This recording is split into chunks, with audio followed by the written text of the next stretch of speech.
E ficamos agora com o comentário no Jornal Regional. Hoje comigo tenho Joaquim Ferreira Leite. Boa tarde.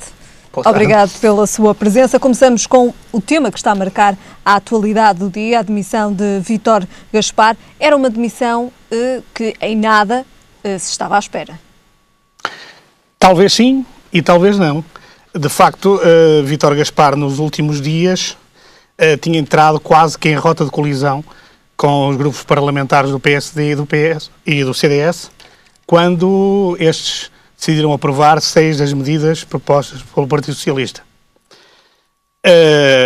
Não sei se terá sido consequência disso ou não.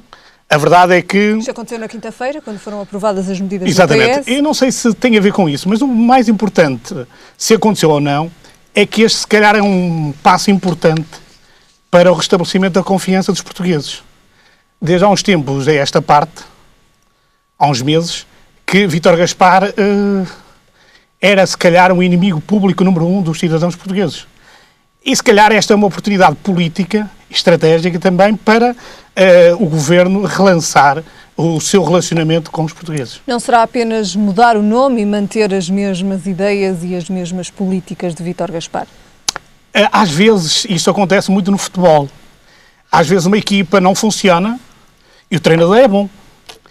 Muda-se o treinador e o treinador até é de um escalão inferior, mas consegue resultados mais positivos. E Portugal está a precisar de incentivos. E com Vítor Gaspar, Portugal carecia deles. Quando me refiro a isto, refiro-me porque até o momento já sabemos quem é que vai substituir Vítor Gaspar com a pasta das Finanças, e estamos então a referir-nos a Maria Luísa Albuquerque, a secretária de Estado que tem estado envolvida na polémica dos contratos swaps. Como é que podemos encarar este nome?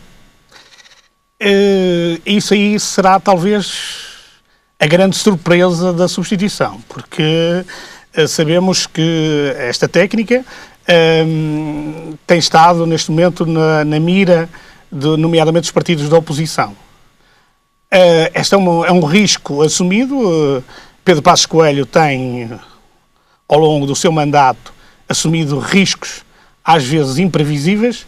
Este será um deles. É um risco muito, muito forte, mas provavelmente estaremos perante uma solução que terá sido pensada. Porque ninguém acredita que esta demissão também tenha acontecido do dia para a noite. Acha que já era uma demissão pensada? Eu acho que sim, acho que estaria à espera da oportunidade. Já na última reestruturação governamental, muitos pensariam que Vítor Gaspar poderia ser. É apenas uma questão de teimosia e de manutenção que ele se mantinha, porque ele tinha falhado todos os objetivos que se tinha proposto realizar. Aliás, comparável a ele em termos de contas só o engenheiro José Sócrates, que não sabia realmente, não acertava nas contas. Vítor Gaspar também não acertou praticamente em nenhuma das contas que propôs, apesar das desculpas que foi arranjando ao longo do tempo. Enfim, isto, digamos que a água mole em pedra dura, tanto até que fura. E provavelmente Vítor Gaspar foi de tal maneira fustigado e também falhou de tal maneira nas suas projeções que um dia haveria de cair. Estariam apenas à espera da melhor oportunidade. Esta foi entendida provavelmente pelo Governo, que esta seria a oportunidade de ele cair. E foi o grande alvo dos protestos também dos portugueses, que levou muitos portugueses às ruas em manifestações e em greves. Foi certamente também o nome mais visado nestas manifestações a que assistimos ao longo do final de 2012, 2013. Com justiça ou não, muitos chegaram a considerar que Vítor Gaspar seria o verdadeiro primeiro-ministro e que Pedro Passos Coelho não passaria de um acólito. Portanto, provavelmente isto em termos de imagem governamental, eu penso que é positivo, depende agora da maneira como for aproveitado. Mas acho que Portugal precisa, mais do que bons técnicos, precisa de grandes psicólogos, precisa de alguém que faça os portugueses acreditar, façam os portugueses terem a intenção de que o futuro pode ser risonho. E neste momento, com Vítor Gaspar, quer se queira, quer não, por mérito ou demérito da pessoa em causa, nós estávamos condenados a afundarmos-nos, porque ninguém acreditava no futuro. Acredita então que agora estamos perante uma nova esperança? Poderíamos estar perante uma nova esperança. Depende da capacidade. Aliás, o Governo reuniu nos últimos dias e disse que iria ter uma postura perante a comunicação social, nomeadamente a partir de hoje, segunda-feira, diferente. Realmente tem, não é? porque nada como começar uma semana em que a comunicação se iria intensificar através do ministro Poiares Maduro, do que apresentar a demissão de Vítor Gaspar. De facto, mais forte era impensável. E há bocado disse que isto teria sido pensado e estruturado com o Primeiro-Ministro, porque senão, se fosse uma verdadeira surpresa, provavelmente não teríamos já Ministro das Finanças indigitado. Vítor Gaspar queixou-se de falta de coesão do governo. Provavelmente. Os outros o acusarão a ele. Penso que neste momento Vítor Gaspar estaria em minoria no próprio governo e portanto, lhe restava uma saída. Até porque Vítor Gaspar, sendo um tecnocrata por excelência, e não pomos em causa, ninguém pode pôr em causa, ou pelo menos nós, cidadãos mais comuns, não poderemos pôr em causa as capacidades técnicas do ministro, mas a verdade é que a sensibilidade social que deve estar associada a estas partes da economia e das finanças, ele não tinha. Para ele, as pessoas eram apenas um número, como os bons economistas e matemáticos defendem, e efetivamente as pessoas em Portugal, nomeadamente, são mais do que um número. E por isso precisam que alguém tenha maior sensibilidade. Por exemplo, eu considero que o Ministro da Economia, Álvaro Santos Pereira, é um ministro mal aproveitado, porque é uma pessoa com grande sensibilidade social e tem sido prejudicado pelo Ministro das Finanças, que agora foi embora, porque efetivamente nunca conseguiu pôr em prática, aliás fez algumas promessas aos portugueses, que depois foram boicotadas pelo próprio Ministro das Finanças. Muito bem, passamos então à frente este tema. A tomada de posse da nova Ministra está então marcada, como já referimos aqui, para amanhã às 17 horas.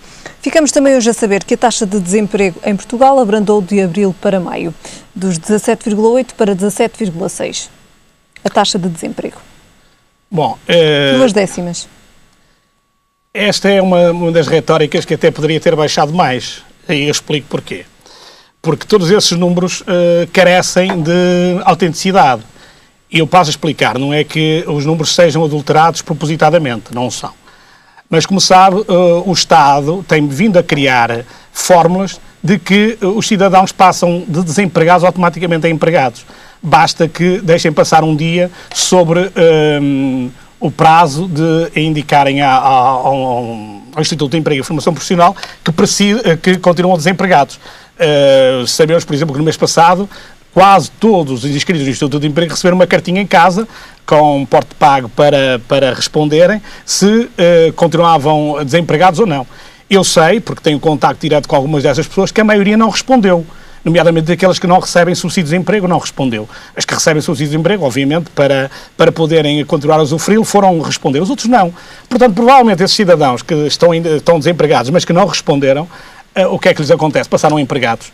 Ora, ou quer dizer que na prática não acontece. Que não acontece, ou seja, dificilmente, apesar de estarmos a aproximar de uma altura de turismo e que se criam alguns postos de trabalhos temporários de verão, eu não acredito que neste momento a taxa de desemprego esteja a baixar. Eu acho que os 17,8 pecam por escasso. Eu penso que neste momento andaremos com uma taxa de desemprego, atenção, não se assustem, mas muito próximo dos 30%, que é completamente diferente dos 17,8%. Por isso é que este governo, e nomeadamente os políticos... Mas esses 30% a contar com as pessoas que não estão inscritas nos centros de emprego. Exatamente, obviamente. Porque, repare, nós lidamos todos os dias, e por exemplo aqui nós próprios na RTV, temos essa noção. Nós, quando abrimos um concurso para a admissão de algum colaborador, aparecem-nos centenas de pessoas a concorrer. E grande parte delas, ainda na última seleção que foi feita, tivemos dificuldade em escolher porque elas não estavam inscritas no Instituto de Emprego. E obrigatoriamente, para beneficiar dos incentivos à contratação, eles têm que estar inscritos pelo menos há 6 meses no Instituto de Emprego. E a maior parte deles não estava. E alguns até tiveram que fazer declarações de honra, alguns até...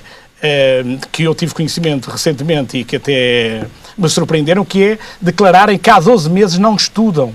Porque aqueles que mesmo não estão inscritos têm direito a ser apoiados, desde que não tenham estudado nos últimos 12 meses. Como se estudar fosse pecado.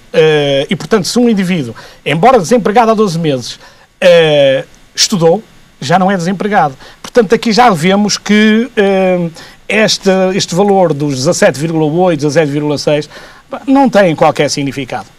São 2 décimas. Para terminarmos este tema e também para terminarmos o comentário, mais daqui a uns segundos, de facto estes números do desemprego podem vir a baixar, mas estando diretamente relacionados com o efeito do emprego sazonal. Sim, exatamente. No verão, normalmente acontece isso, baixam relativamente, basta que são contratadas pessoas para substituir as pessoas que vão de férias, não é?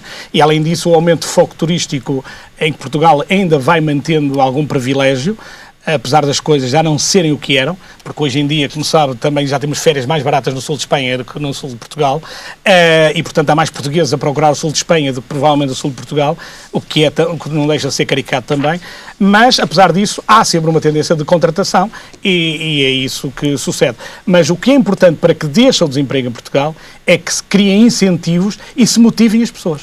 Muito bem. Ferreira Leite, obrigada por nos ter feito companhia neste comentário no Jornal Regional. Não custa nada, foi da sala ao lado até aqui, não é?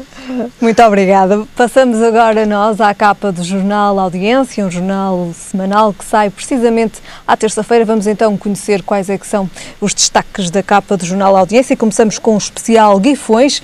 Carmim Alves de Cabo, Presidente da Junta. Falta-me disponibilidade pessoal para continuar este projeto. Também Santa Marinha proporciona dia especial aos seus idosos. Joaquim Leite anuncia recandidatura durante passeio da terceira idade e também um especial Lavra. Rodolfo Mesquita, Presidente da Junta, foi nos 2 mandatos de Guilherme Pinto que Lavra se desenvolveu. Passamos então agora também à capa do Jornal Desportivo. Destaques para o desporto público, vibrou com o WTCC no Porto. Também Valadares, Gaia Futebol Clube comemora 2º aniversário e Gondomar sagra-se tricampeão em futebol de rua. São então estes os principais destaques do Jornal Audiência, que já sabe, está amanhã nas bancas. E ficamos agora a saber como estará o tempo para amanhã. Em todo o país é esperado o céu pouco nublado. Quanto a temperaturas, o Porto espera uma máxima de 22 graus e uma mínima de 15. Em Lisboa, a máxima será de 25 graus e a mínima de 16. E em Faro, a máxima será de 26 graus e a mínima de 20.